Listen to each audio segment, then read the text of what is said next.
আসসালামু আলাইকুম। দেশ বিদেশ টিভি থেকে হুসেন বলছি। আমার চ্যানেলে সবাইকে স্বাগত। আমার এক বন্ধু ছিল প্রাক্তন ছাত্র নেতা, আওয়ামী লীগের ছাত্রলীগের নেতা। তো বিএনপি যখন ক্ষমতায় আসলো তখন আমি একদিন তাকে ফোন করলাম, বললাম কি অবস্থা তোর? তখন সে আমাকে বলল আমি তো এখন মন্ত্রীর পদমর্যাদায় আছি। আমি বললাম ব্যাপারটা কি, মানে তুই এখন বিরোধী দল আবার মন্ত্রীর মর্যাদায় আছিস? বললো আর বলিস না, আমার বাড়িতে সবসময় পুলিশ থাকে, পুলিশ প্রহরা, মানে আমার তাকে ধরার জন্য। তো সে বলতেছে যে আমার বাড়িতে সবসময় পুলিশ প্রহরা থাকে, মানে আমি এখন মন্ত্রী। তো এখন এই কথাটা এই জন্য বললাম যে সাবেক তথ্য প্রযুক্তি প্রতিমন্ত্রী জুনায়েদ আহমদ পলক এখন জেলে আছে, কিন্তু তার বাড়িতে পুলিশ। তো পুলিশ কিরকম, যে তার যে নাটুরের বাড়ি আছে সেখানে পুলিশ একটি ব্যানার টাঙ্গায় দিছে যে অস্থায়ী পুলিশ ক্যাম্প, এবং সেটা করেছে সিংড়া থানা পুলিশ।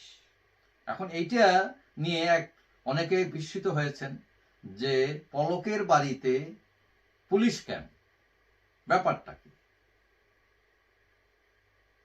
এখন থানা এলাকায় কিন্তু অনেক জায়গা আছে পুলিশ ক্যাম্প করার। এখন সেটা বাদ দিয়ে একজন প্রাক্তন মন্ত্রী যিনি এখন জেলে আছেন তার বাড়িতে এসে ব্যানার টাঙ্গিয়ে লিখে দেওয়া যে অস্থায়ী পুলিশ ক্যাম্প, এইটা নিয়ে যখন সমালোচনা শুরু হলো তখন এই ব্যানার খুলে ফেলেন ওই সিংড়া থানা, খুলে তারা নিয়ে যান। এখন পুলিশ বলছে যে মব থেকে বাড়িটিকে রক্ষার জন্য তাদের এই ব্যবস্থা। এখন এটা যদি সত্য হয় তাহলে তাদের উদ্দেশ্য মহৎ। এখন 6 মার্চ ফেসবুক সোশ্যাল মিডিয়ায় এই যে পলকের বাড়িতে পুলিশ ক্যাম্প, এইটা নিয়ে, এই সংবাদ নিয়ে সোশ্যাল মিডিয়া মোটামুটি ভাইরাল হয়ে যায় ব্যাপারটা। এখন আমরা দেখেছি যে 5 আগস্টের পর জুনায়েদ আহমদ পলক প্রাক্তন প্রতিমন্ত্রী, তার বাড়ি আক্রান্ত হয়, ভাঙচুর হয়। এখন এটা পরিত্যক্ত অবস্থায় আছে। এখন সিংড়া থানার ওসি বলছেন যে 32 নাম্বার ভাঙার পর তাদের কাছে খবর আসে যে এই বাড়িটি, অর্থাৎ পলকের বাড়িটিও ভাঙচুর হতে পারে। তাই তারা বুদ্ধি করে অস্থায়ী পুলিশ ক্যাম্পের একটা ব্যানার টাঙিয়ে দিয়েছেন সেখানে, এবং তাতে কাজ হয়েছে। কেউ আর সেখানে আক্রমণ করতে যায়নি, অর্থাৎ সবাই ভয় পাইছে, মনে করছে এটা পুলিশ ক্যাম্প, এখানে নিশ্চয়ই পুলিশ আছে, যার ফলে তারা সেখানে কেউ আক্রমণ করে। এখন বোঝা যাচ্ছে যে পুলিশের বুদ্ধি আছে, দেরিতে হইলেও পুলিশের বুদ্ধি উদয় হয়েছে। এখন অসংখ্য আওয়ামী লীগ নেতাদের বাড়ি ভাঙা হয়েছে, জ্বালানো হয়েছে। এখন যদি সেটা প্রোটেক্ট করা হয় যে বুদ্ধিতেই, সেটা হলো মন্দের ভালো। কিন্তু মানুষের জানমালের নিরাপত্তা দিতে পারেনি এই সরকার, ব্যর্থ হয়েছে। এটা নিয়ে অনেক অভিযোগ আছে এই সরকারের বিরুদ্ধে। এখন 7 মাস হয়ে গেল, এখনো পুলিশ দাঁড়াতে পারেনি। তাদের ঠেক দেওয়ার জন্য আর্মি আনছে, এখনো আর্মি তাদেরকে প্রোটেকশন দিতেছে।